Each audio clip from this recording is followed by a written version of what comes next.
Good morning, Mr. Miller. I was wondering if I could have a sick leave today. I apologize for the short notice, but I'm currently experiencing a high fever of 103 degrees Fahrenheit. I have tried to get out of bed, but I am too weak and dizzy.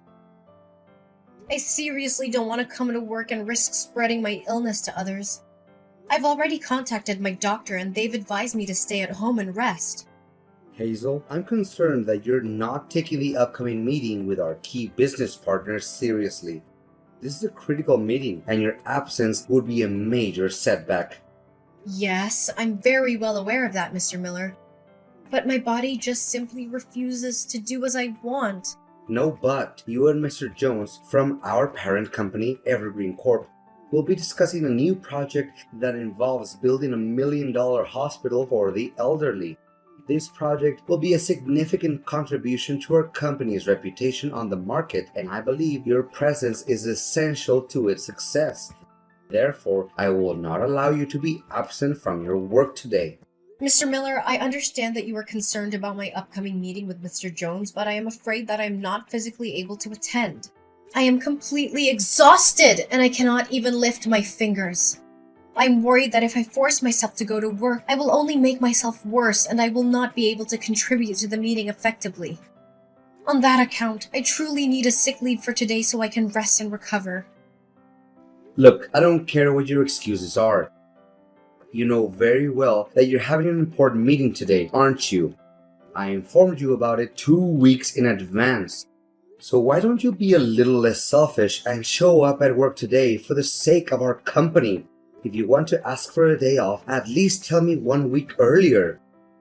You've been working for this company for at least 5 years, yet you still haven't got a good grasp of the company's rules and regulations? Mr. Miller, I know the company's rules like the back of my hand. But how can I predict when I'm about to be sick? That's impossible. So can you please somehow find another person to replace me for the meeting today? Caleb, maybe? Caleb? What are you talking about?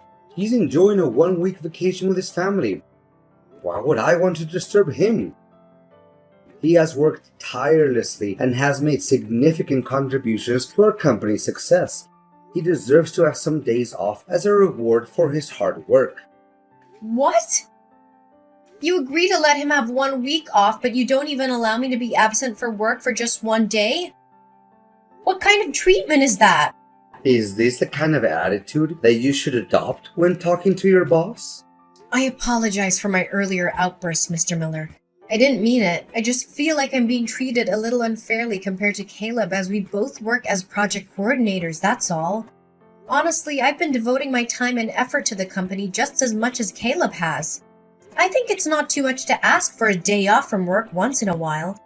I know it's on short notice, but being sick is something that's difficult to control. Oh, you think that's unfair? Well, welcome to the real world where nothing is fair.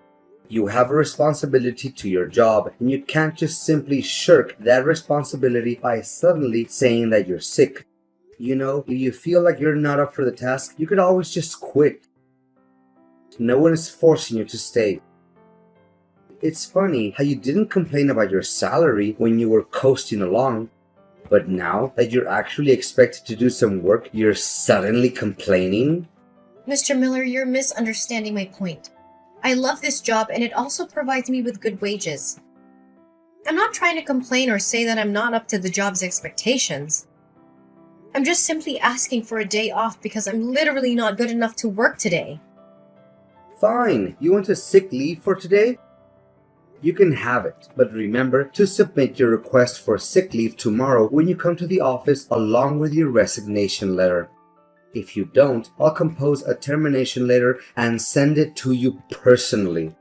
Mr. Miller, are you threatening to give me the sack just because I'm requesting a day off? I'm curious as to why you're treating me in this manner.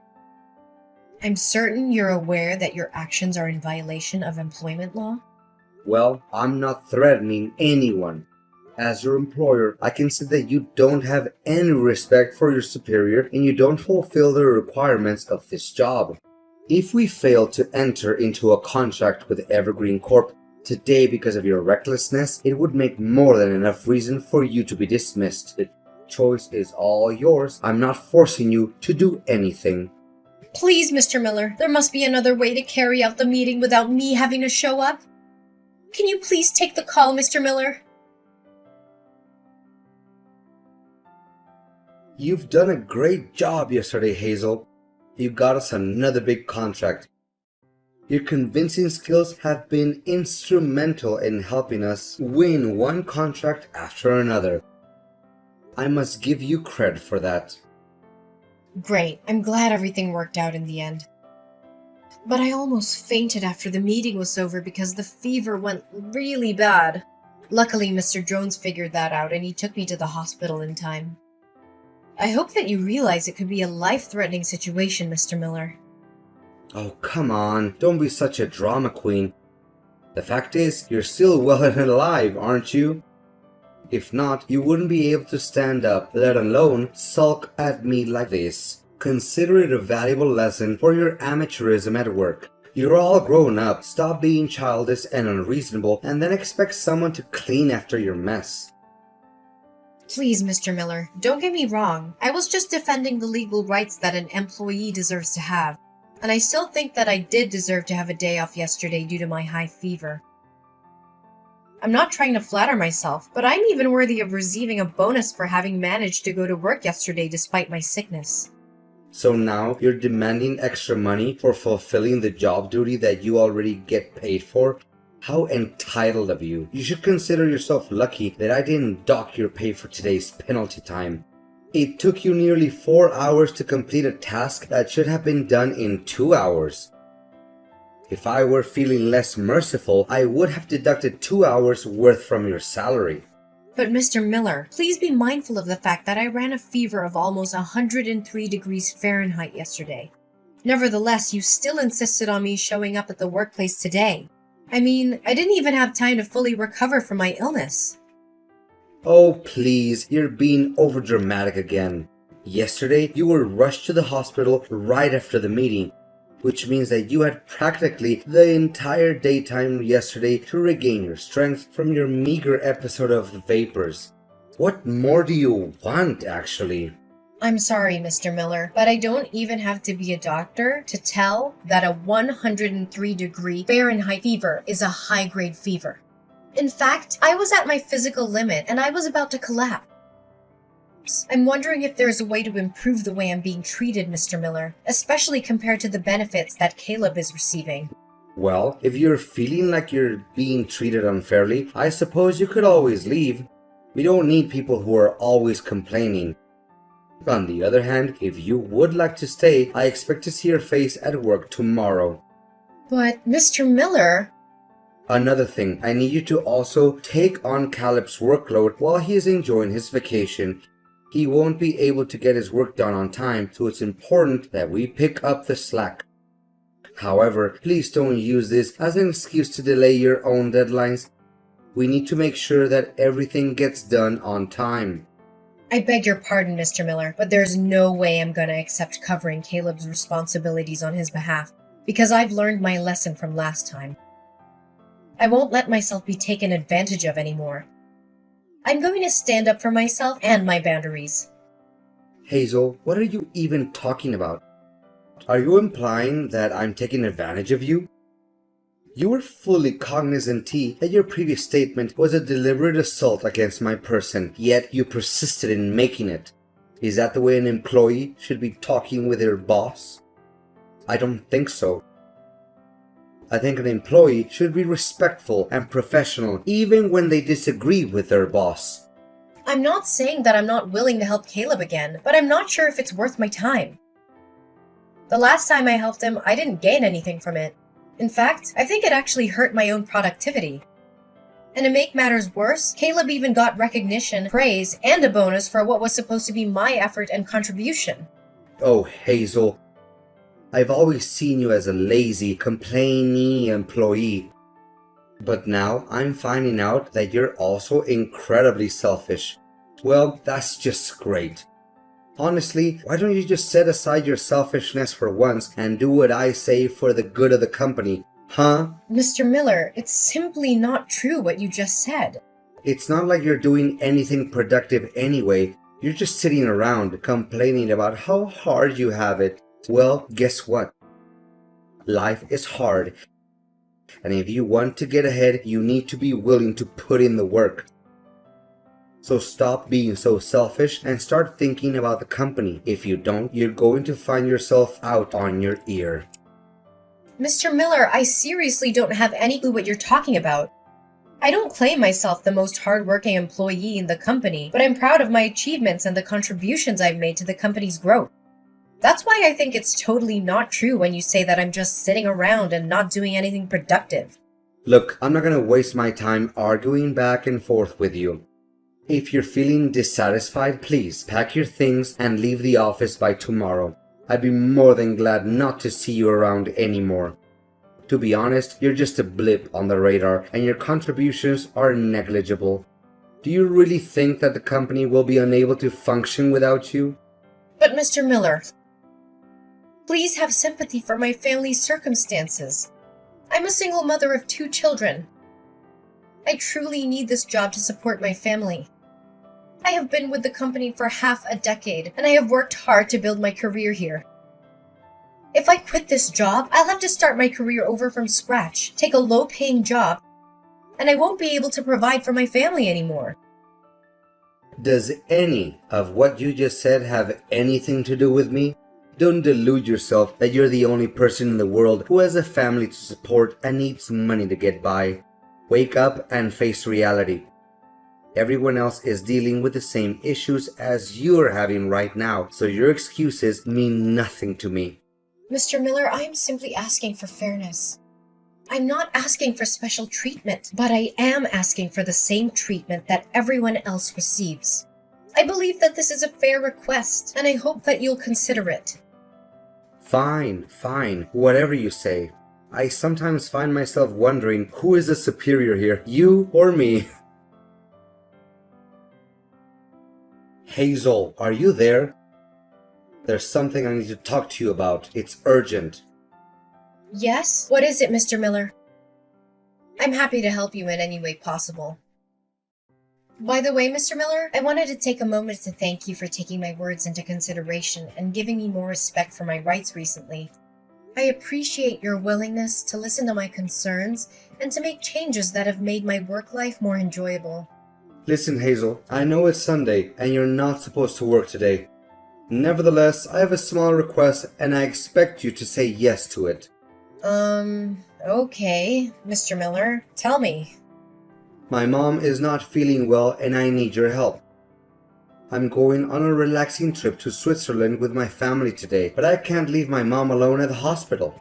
Could you please rush to the hospital and help me watch over her? We've planned and paid everything for this trip, so we can't just cancel it. Well, I suppose. But why don't you just hire a caretaker? Come on, it's not like my mom is gonna stay at the hospital forever.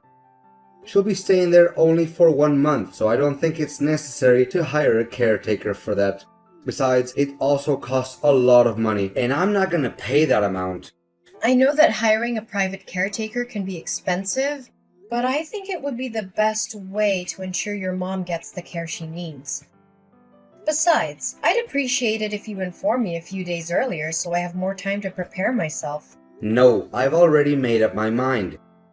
In fact, why should I waste my hard-earned money for some stupid caretakers when I already have you, my excellent employee? So, what do you say? If you agree, please go to Golden Years Hospital, room 305. Just provide the hospital staff with my mom's name and date of birth, and they'll show you how to get to my mom's room. But, Mr. Miller, I also need to make time for my personal life. I've been working hard all week, and I even have to work on a side job on Saturdays. Sunday is the only day that I have to relax and spend time with my friends and family. Tell me, what is more important than taking care of a vulnerable elderly woman like my mom? I presume that you also have a mother, correct? You should be able to understand this better than anyone else. Anyways, I'm not asking you to do it, I'm telling you to. Consider it a way to repay me for the kindness I've shown you at work lately. Wait, you said that your mom's gonna be at the hospital for a whole month? But I also have to work and take care of my family, you know. So how will I find time to handle all of my responsibilities, given that I have to work and take care of my family, and now your mom needs care as well? Can you please find someone else to attend to your mom? I don't care how you do it, just get it done. Keep in mind that taking care of my mom and accomplishing your work are now your top priorities. I may not be at the office, but Caleb is keeping an eye on you. So don't even think that you can slack off by doing me a little favor. Mr. Miller, I think what you're asking of me is a little unreasonable. I've told you this a million times, but you still force me to repeat myself for you. Don't interrupt me when I'm not finished talking. Anyways, I also expect you to clean my house once in a while. Caleb is having my house key, so you can come to him and ask for it. Another thing, if you have the slightest intention of stealing anything from me, forget about it. I have 24/7 surveillance cameras installed in every corner of my house, so you're not going to get away with anything. Hazel, you did a really good job at taking care of both my mom and my house while I was gone. My mom was so impressed with your care that she even mistook you for a professional caregiver. Can you believe it? Happy to hear you're pleased with what I did. It's the result of me running back and forth between the hospital and your house every day after work to take care of both your mom and your household chores. Honestly, I didn't have enough time to sleep. I can see that my house has been carefully swept and cleaned as well. The floors and countertops are spotless and the furniture looks polished. Well done. I might even consider hiring you as my family's housekeeper, but only if you're willing to work for free. Just kidding, or am I? Nice joke. Oh, I forgot to ask, how's work? Is everything good? Did you fulfill all of the tasks that I assigned you before I went on my vacation? I figured you did because I didn't receive any text from Caleb. You bet I did. To think about it, it feels kind of strange because not once during my entire trip did anyone from the company text or call me about work. Well, I must have been lucky. You know what, Hazel? That was the most satisfying and relaxing vacation I've ever had for a very long time. I'm feeling so refreshed and I can't wait to get back to work tomorrow morning. Well, about that, Mr. Miller, I have something I want to tell you. What is it that's so difficult to tell? Wait, you and other people at the company are gonna throw me a surprise party tomorrow like you did last time? Well, I really appreciate you guys' thoughts, but you don't have to do it for me. Seriously, I'm just happy to be back at work and I'd rather just keep things low-key. It's not about that, Mr. Miller. Your employment with the company is being terminated, Mr. Miller. What are you saying? You mean that I'm being fired? That's not even possible. I haven't done anything out of line to get myself in trouble. Wait, did you badmouth me to Mr. Jones? That's the only thing I can think of. You're the only one petty enough to do something like that. I knew I couldn't trust people like you. You're all just a bunch of backstabbers. Well, you're half right. I did talk to Mr. Jones about you, but I didn't mean to get you fired. I just told him the truth and nothing but the truth. What truth? You're getting on my nerves. Firstly, don't get me wrong, but I didn't intentionally meet Mr. Jones in person. We accidentally bumped into each other when I was taking care of your mom in the hospital. It turns out that Mr. Jones's mother had fallen ill, so he was spending all his time taking care of her. I must admit, the way he took care of her was truly heartwarming. He was so attentive and loving, and it was clear that he cared deeply for her. I'm sure any mother would be lucky to have a son like him. Hey, can you please cut to the chase?